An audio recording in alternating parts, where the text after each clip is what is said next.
I witnessed, recorded, and produced these videotapes of the Washington, D.C. hearing. Their authenticity is above question. This is produced as part of the ongoing work on the website, thewaythetruthandthelife.net. This is a hearing about the government licensing the electrocution of people to cause grand mal seizures. Think of the millions of dollars, taxpayers' money, spent to pay psychiatrists and their supporters and for the worldwide travel in putting this conference together, while the victims and opponents had to pay their own way.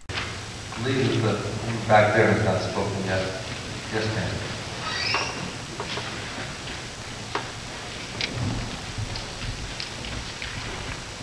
My name is Jennifer Rubel, and I work in a state facility in Virginia as a patient advocate. And I'm particularly concerned about the comments raised on informed consent on page 13, and I'd like to add to the comments that the previous gentleman made.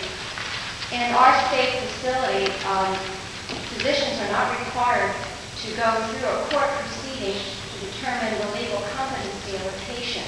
They themselves clinically determine that.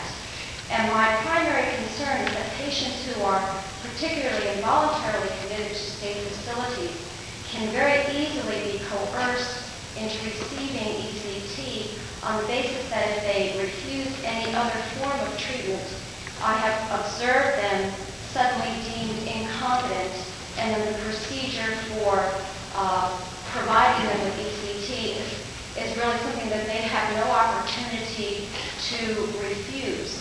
And I would suggest that the panel in some way, in whatever language they feel comfortable, please raise the issue in the context of informed consent that they are opposed to any coercion of patients, particularly involuntarily committed patients in facilities, because that, I think, is a very serious risk and one of the main reasons that I'm opposed to ECT.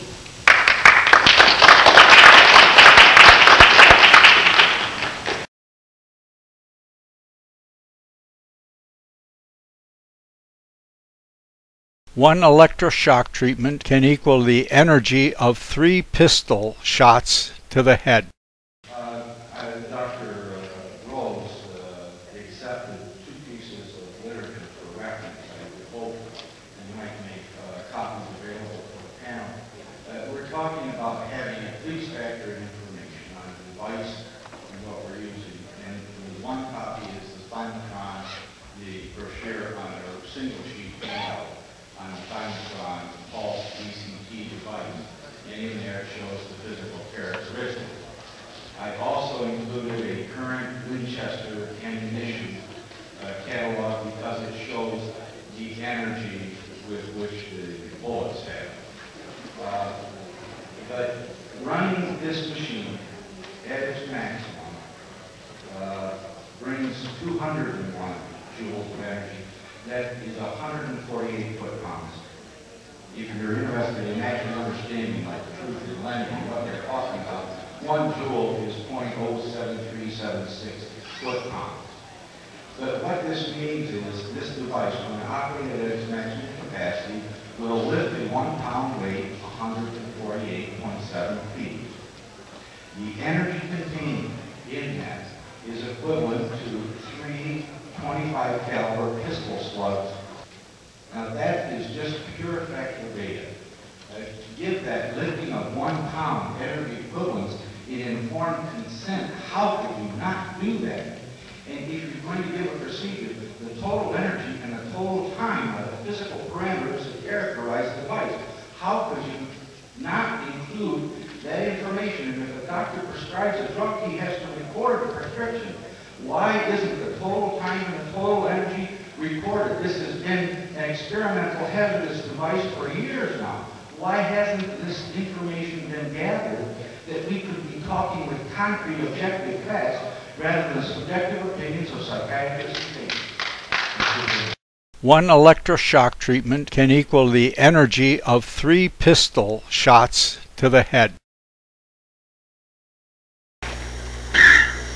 All right, out with your gun. Huh? Out with your gun.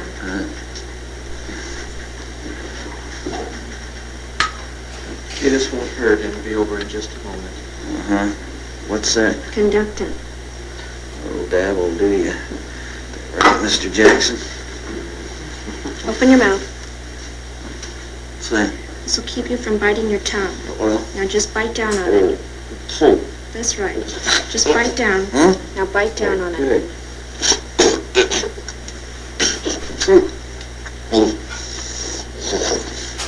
Are you ready? Ready.